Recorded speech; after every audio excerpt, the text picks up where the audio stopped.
Assalamualaikum warahmatullahi wabarakatuh. Saya Adelia Diva dengan NPM 240110300197.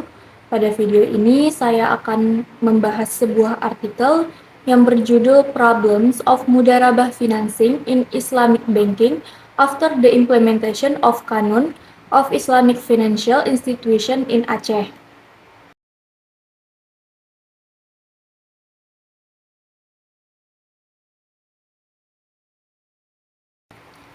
Aceh menjadi satu-satunya provinsi di Indonesia yang menerapkan sistem keuangan berbasis syariah sepenuhnya. Berdasarkan Kanun LKS, semua lembaga keuangan di Aceh wajib beroperasi tanpa riba dan harus mengikuti prinsip syariah Islam.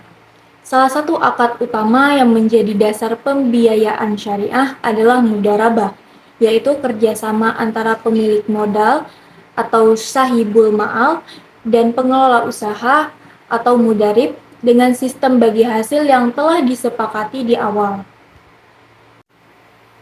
Secara hukum, akad ini diatur dalam Fatwa DSN MUI nomor 7 tahun 2000 dan diperkuat dengan Fatwa nomor 115 tahun 2017. Namun meskipun memiliki dasar hukum dan landasan syariah yang kuat, praktiknya di lapangan khususnya di perbankan Aceh masih belum berjalan dengan optimal.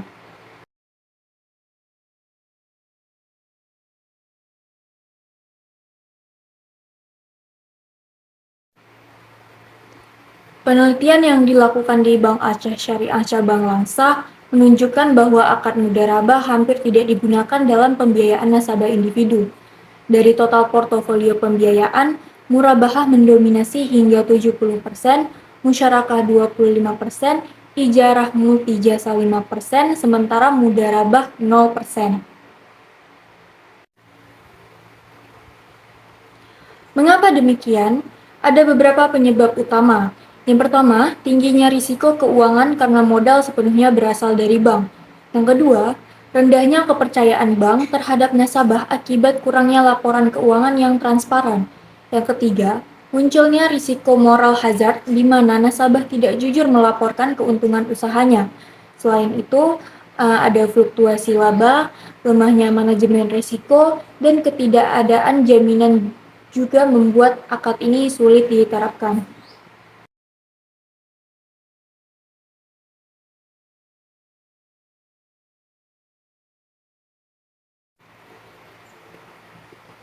Minimnya penerapan mudharabah juga disebabkan oleh kurangnya literasi keuangan syariah masyarakat dan keterbatasan kemampuan sumber daya manusia perbankan dalam melakukan analisis pembiayaan berbasis kemitraan. Sistem akuntansi dan audit usaha nasabah pun masih lemah, sehingga sulit untuk menilai kinerja secara objektif.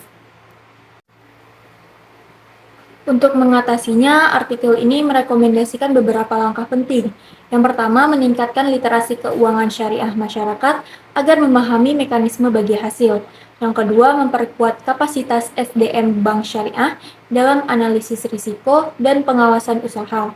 Yang ketiga, menyusun regulasi teknis turunan dari Kanun LKS agar pelaksanaan akad lebih jelas. Yang keempat, menggunakan sistem pengawasan digital untuk meningkatkan transparansi. Dan yang kelima, memberlakukan jaminan terbatas sebagai bentuk kesungguhan nasabah tanpa menghilangkan prinsip keadilan. Dengan langkah-langkah ini, akad mudharabah bisa dioptimalkan sebagai pembiayaan yang lebih adil, produktif, dan sesuai dengan nilai Islam.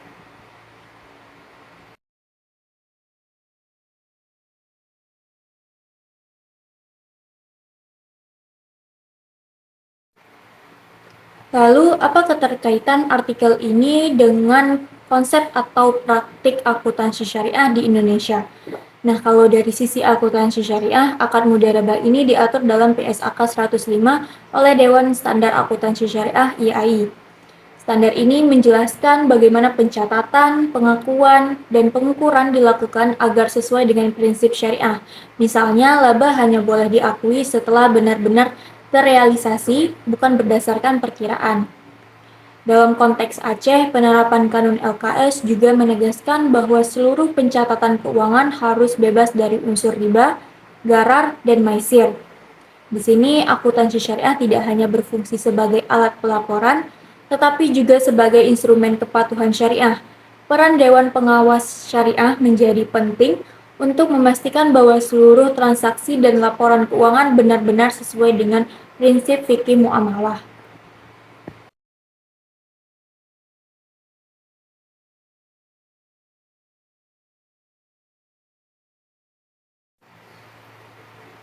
Kesimpulannya, penerapan akad mudharabah di Aceh masih menghadapi banyak tantangan, namun memiliki potensi besar untuk membangun sistem ekonomi yang adil dan transparan.